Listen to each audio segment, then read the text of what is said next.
What's up, everyone? I hope you're all having a good day or night, wherever and whenever you're watching this. So, we are almost halfway through the 2025 NASCAR Cup Series regular season. So, there's a lot to talk about, but today I want to quickly talk about one driver in particular, and kind of one team. So, Shane Van Gisbergen, driver of the number 88 for Trackhouse Racing in 2025, first full-time season in the NASCAR Cup Series. Obviously, a few years ago, he famously won his first career NASCAR Cup Series start at the Chicago Road Course, which to this day is still very crazy to think about, and I don't know if he honestly gets enough credit for that than he deserves. And then he's ran a lot of road races in the NASCAR Cup Series. He did a full season of NASCAR Xfinity Series where he won a bunch of road races.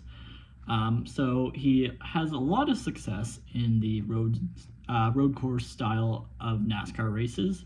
And last year in his Xfinity Series, he was getting better and better at the oval races. And then this year, there was a huge jump to Trackhouse Racing in the number 88. And it's been a rough start of the year for the most part. Now, at COTA, the first road course, he did finish 6th, and he was competitive.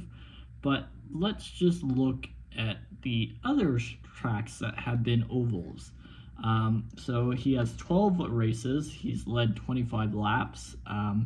He's completed just over 82% of all the laps in the 2025 season. His average start is 30.5. His average finish is 26.8. And like I said, honestly, it's been a rough go for 2025. It's obviously a huge learning curve for anyone. And to top it all off, Trackhouse as a team has not done very well in 2025 yet either.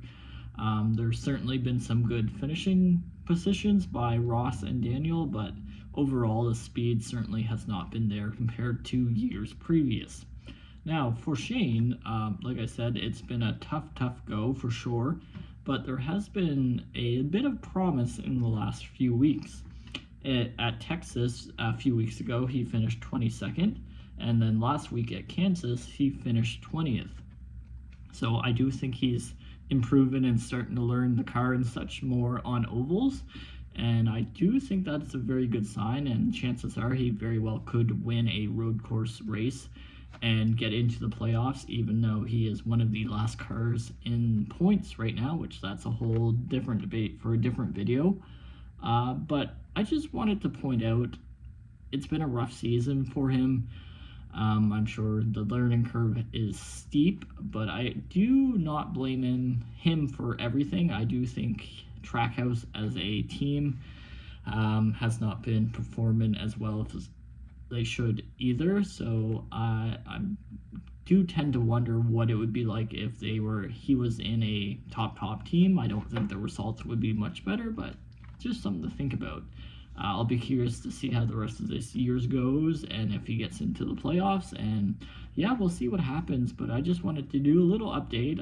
There's a lot of interest in Shane's career from a lot of different sides, so that's how I see 2025 going for him so far. Let me know what you guys think, and thank you so much for watching, and have a good